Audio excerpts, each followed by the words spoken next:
What's up, everybody? I'm Michael Allen, and this is the Movie Minute. This episode of the Movie Minute, we are talking about the completion of the Venom trilogy, Venom: The Last Dance, starring Tom Hardy.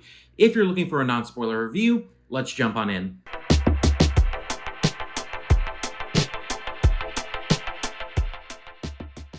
Obviously, Venom is one of Marvel's most famous characters in their catalog.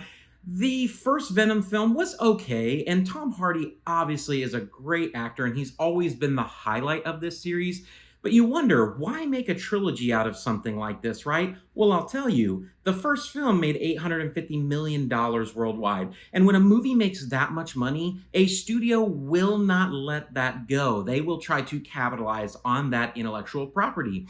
And so they made Let There Be Carnage, which was vastly worse than the first film. I know some people don't agree with that, but if you break it down from a cinematic level and a storytelling model, it just was a terrible film.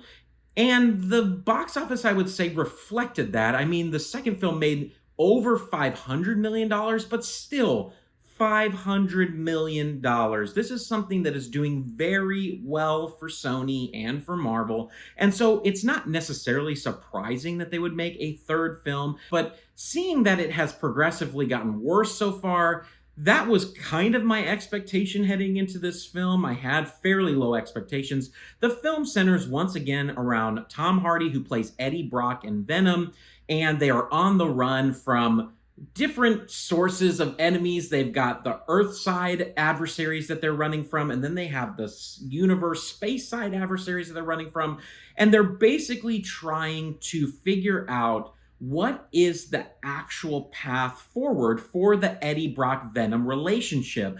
They definitely attempted to try to do something different with the story of this film, but I don't know if it really played out the way they wanted it to. So let's jump in and talk about a few of the things that I liked. First and foremost, Tom Hardy is great. He's funny, he's entertaining, he is just an enigmatic person, and so his character has always been the draw of this series, and he does a good job here. I think the first 20 minutes of this film are very strong because it's a lot of Tom Hardy and a lot of Venom and their dynamic and their relationships playing off each other and their comedy. That is the strength of this piece. I also really enjoyed the soundtrack choices in this film, and I've actually always enjoyed the soundtrack. I think in these films, they've really done a good job of picking great popular music to pair with certain sequences. The most enjoyable thing about this film is the character of Venom. When we get to see him at play in action sequences, engaging with all the characters, that is the strength of the movie. When we move away from him, so let's talk about a few things I didn't like. Where do I start with this film?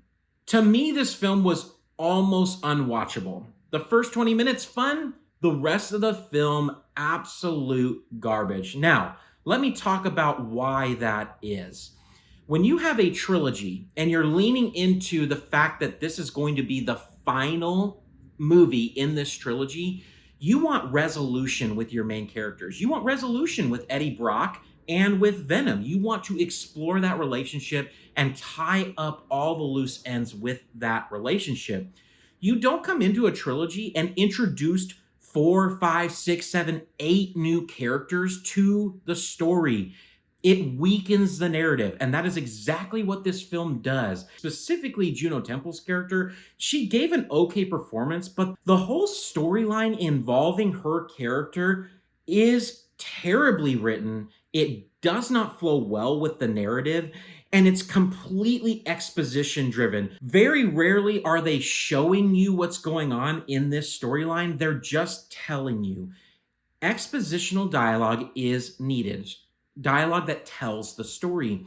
But when you have scenes where all you're doing is explaining all the deep lore and nuances and story behind all these new characters, and you're not showing very much of it, it's just talking heads, that is extremely boring. And that is what this film is. The majority of this film is talking heads. That is not what people want to see when they go to see Venom. They want to see funny, weird, crazy action sequences that they get to see Venom do insane, crazy, mutated things, right? This film completely lost my attention at the 30-minute mark, and I struggled through the rest of the film. The film was inherently boring, okay?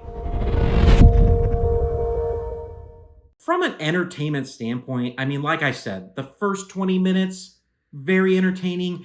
The rest of the film, a slow march into a story graveyard of depression. Just not good. I'd give this a 5 out of 10 from entertainment. It completely lost me.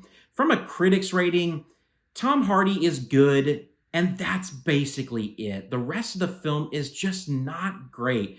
I'd give it probably a 4 out of 10 for critics rating. They made a movie, but nothing works. The flow is off, the pace is off. So averaged out 4.5 out of 10 for me for Venom: The Last Dance.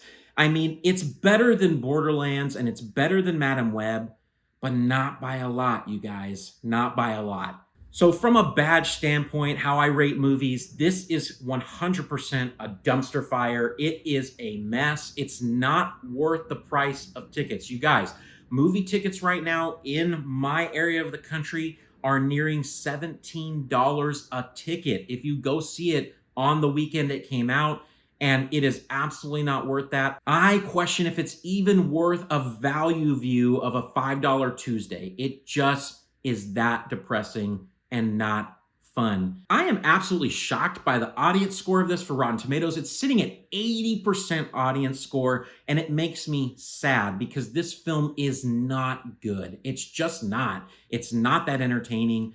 I guess if people think it's fun, more power to you, go spend your money, but I would not recommend going and seeing this film to anybody. If you're looking for non-spoiler movie reviews from a filmmaker perspective, please like this video, subscribe. I'd love to be your movie guy. And until next time, everybody, peace out.